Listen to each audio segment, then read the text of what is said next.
এই চ্যানেলে সম্প্রচারিত সকল খবরই সচেতনতামূলক এবং শিক্ষণীয়।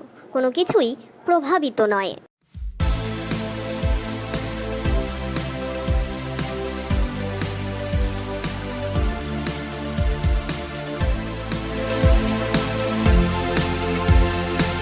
সোশ্যাল মিডিয়ার ফাঁদে পড়ে গণধর্ষণ হতে হয় এক 15 বছরের নাবালিকাকে।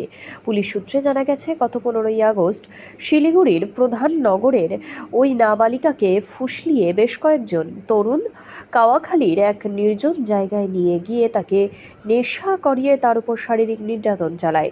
ঘটনার অভিযোগ জমা হওয়ার পর এনজেপি থানার পুলিশ তদন্তে নামে এবং 4 জনকে নিজেদের হেফাজতে নেয়। 4 জনের মধ্যে একজন সাবালক বলেও জানা গেছে। ধৃতদের শুক্রবার জলপাইগুড়ি আদালতে পাঠানো হয়।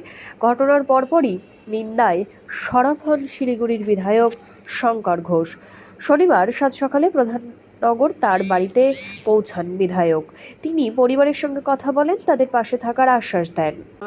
বাড়ির লোকের সাথে দেখা করলেন, কথা বলেন, কি 4 জন ধরা পড়েছে, 3 জন এখনো ধরা পড়েনি।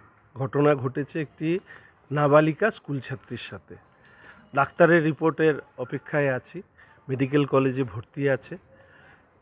দুর্ভাগ্য, রাজ্যে মমতা ব্যানার্জির শাসনকালে কন্যাশ্রীর পাওয়া কন্যাদের কোনো নিরাপত্তা নেই। মাটি গাড়ার পরে আবার এখানে হচ্ছে সেই স্কুল ছাত্রীর উপরে গণ অত্যাচার হয়েছে, যেভাবে কালিয়াগঞ্জে হয়েছে। একের পর এক হচ্ছে কেন জানেন তো? হচ্ছে এই কারণে যে রাজ্যের বর্তমান মুখ্যমন্ত্রী মহিলাদের উপর অত্যাচার হলে মানুষ বলছে উনি উপভোগ করেন।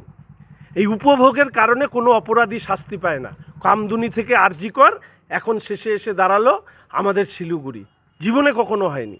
প্রশাসনকে বলছি দ্রুত ব্যবস্থা নিন।